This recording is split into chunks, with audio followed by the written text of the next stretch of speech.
This is Kessben 93.3 FM, a new wave of excellence in radio. Nafi yenhwe na odi ebre. Yenhwe local stories no kakra. Yeah. Mama chatting from Newton wa. Okay. As good about 4 games omo win bi. You know number 1. Omo the players ne ka they must pay the players. Making aka 2 months. Teams ni be the abase they make it kind of blue high in. But as good as spoken to the players. And here me have spoken to the players. They owe the players 2 months salary. Me usually mo amaya na America. Back on. Into omuntia players they say me hold do brief for management. By do 2 months. Into ni say we win matches. You know? Me busasa. No. Enya no nko. But that is a motivation. That is a sort of motivation. Bro, na normal in this camp for mo mabusia. December mo GP. October pay by December. Enti obo ne omo ka. Omo de cap. So December no mo GP. You say one kind. You allow me to make my point. Omo ne omo ka. They owe them. How do they play?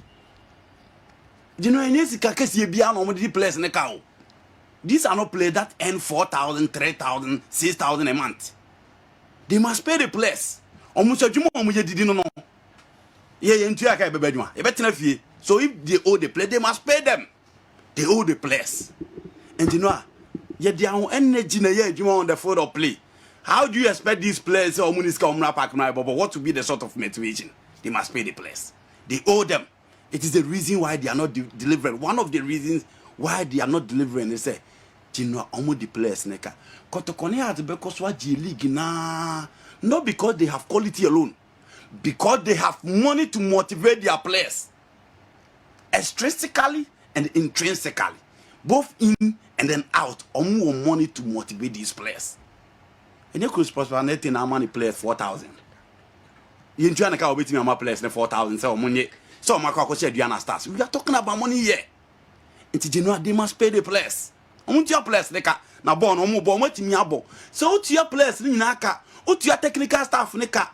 Na say resource ne map park ne so. You know that is where easily. Obetimi find a fall from the coach. Obetimi find a fall from the technical person. Obetimi find a fall from certain players on the field of play. Why they are not delivering? They must pay the players. And for me, it is one reason why as good are not delivering. The next point. So as good last 4 matches no mabona. Game no, you know about open match. But so is sequential. Almost as good teams no mo 8 teams that have a very good midfield. Niti Kasen Koso bury omu in the first half. It implies omunya chances. But chances of players and fan to net. They played against Olympics, a very good team that have a very good midfield. Omutina Fie Lusu to Ediana Stars, a team that have a very good midfield. Omuba against Accra Olympics, and again a team that have another good midfield, and against become Chelsea. Into my good friend Coach Thomas Dia, he must back up. Players know they must back up. There are certain things you need to play to redeem your image. 4 games on the row without a victory there, it is not good for us good. Because season and almost league budget. This is a team at a point no more person copy me in Africa. And you know this kind of performance won't even find Africa. So the as go team as a whole. Performance and there and fatter players no into making sure. Say Kotomedio and any players and omo betimi deliver. Champion making sure say players no beti omo canal results na team yaba on the field of play and you know the next game omo san bona anko here. And the sad aspect is that games are here kan nyina you know enra omo bo against media man. These are games omo tenefi no omo lusu. Adriana start for a very long time. No omo sha good or boaseda. Omo betimi abesho omo. Until as good they are in crisis and the earlier they find a solution to their crisis the better. Bonjour, sir. I hear Mickey saying maybe it's because of the COVID. The clubs couldn't pay their players. And then, even before the COVID, they were unable to pay them. MC Malik. And anyway, and so Ebre. Prof. Darling, so, if you Dortmund, Germany. Though, the fact is, I took some magic away when I left Ashgood. Maybe people haven't noticed what I do with my players. Prof. Darling, and anyway, Abba. as my of that lady every Germany but no no crebium also magic or substance or magic one be say unse Prof Darling is one person a bad dressing room say Nkasa he's one of the best. I see Yene has FA Cup okasa chire players no as if say boys no crab nya na katam na so na keko say ye bibia wie na before be move your free dressing room Prof Darling e be for 5 minutes of the time as my general obeka to on oh yeah even bench player crana you would still have to have a starting spot. Prof Darling is superb in that regard. I see ayo and the game my interview na put be in where charge ka crash oboto omunti omuka now you know Adriana South for na be billion mom so omni on play biaka okay so omni on play biaka okay can face up for quickly almost say 1 month pe and no cry be a china okay umbiti ade ama players okay njilina miki kika no and tisa ne holy true right. Yes, Adriana Stars make 2 months almost omni on play biaka and I on the car na 2 months and I was it Mrs. on the car na 2 months yes maybe he can explain but I've spoken to one player okay or say Adriana Stars all right that's good can face almost 1 month no omni players neka e bia e china that is a brilliant on players na need okay Almina Shark 4 months the league na the world winner the nya bida 11 wonders 5 months you know born on better ball Ubeko relegation the players got 5 months no better born we so 600 Ghana 700 400 they are no muditiao and they all these players how do you get results on the field of play and certain teams no mudi on players can you know apart from Kim Faisal Rebecca say 1 month no check the performance of Ice Good. Check the performance of Legon Cities. They owe their players 2 months. Check the performance of 11 Wonders. Check the performance of Elmina Sharks. Check the performance of Ash Gold. Who now results. In as much as say there are certain issues. Maybe our coach will problem. Maybe our technical person will problem. Maybe our administrative issues. These guys need motivation. I'm not saying it's a football. No, see, because meaning players are.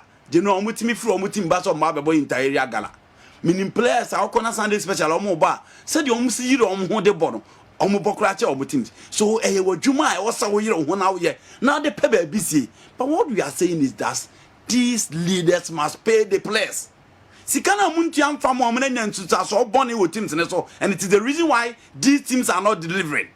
It is the earlier they find a way to pay these players the better. Some of them are breadwinners. Oh, my family. I'm gonna show my busia. I'm gonna show my schools. In timpani forward yesterday. Yensada inside Muntia players neka. Near Copa can so yenya excellent football. Yenya good football. Yenya ball out share be more okay. You continue to all these players and you still expect the players to give 100% performance. No, unya. Kumasi Santikotoko went into the Adriana game from changing their away bonus structure to a special New Year package for the players by moving the team to Sunyai on Thursday.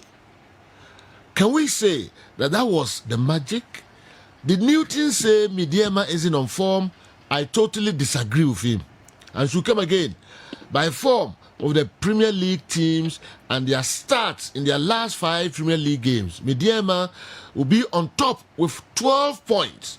Hartlepool at second with 11 points and Kotoko third with 10 points. Michael Ebebu, Jimon, so I don't know. And the game into us. Oh, did I say medium? Last 5 games. Oh, yes. Premier League. Is it not even more than 5? Anymore? Is it not even more than 5? Yes. Apart from last 5 games, Midiema was 12 points. Oh, my boy. And almost Adriana 1-0. Almost Wafa Eshomu 1-0. Almost Legon Cities 1-0. Almost Red Tamale United 1-0, and they drew with Kim Faisal 0-0. So in the last 5 games, Oma lose to 1 pay. Almost 12 points. Yes. And I had to focus last 5 games. Had to focus 11. Last 5 games, Kotoko 10. In this occasion, the Diamond ni former. Maclebi also no nyadri. Yeah, because I made Diamond this season. But I former. Yes. Yeah. I feel check on first 5 games. So I check the last 5. Check the first 5. They are 10. They are 5th on the league table with 18 points. Check the first 5. No, be the last 5 games. Possible 15. We're not 12. What's only 4? I say this season. I feel more picky up. All right, there's no need to go back.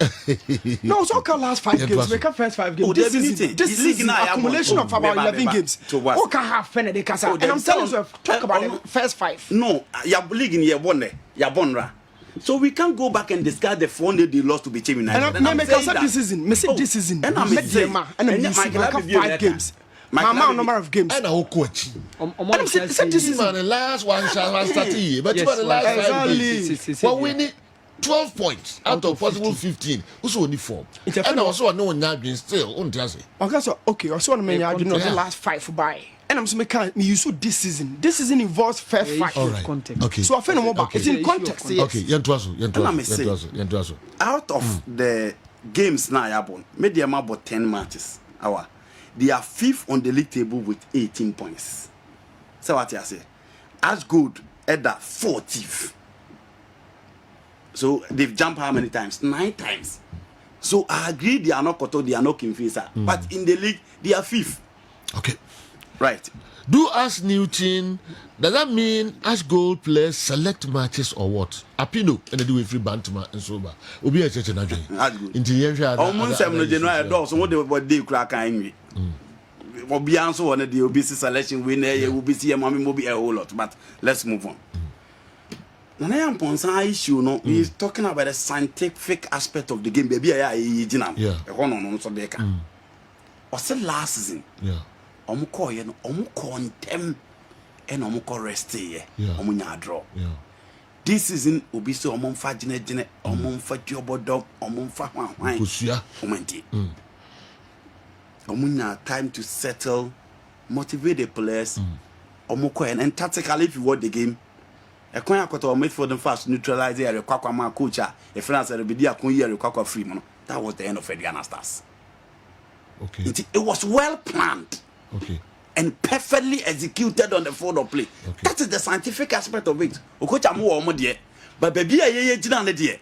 Jinwa a plan. A Coach credit be.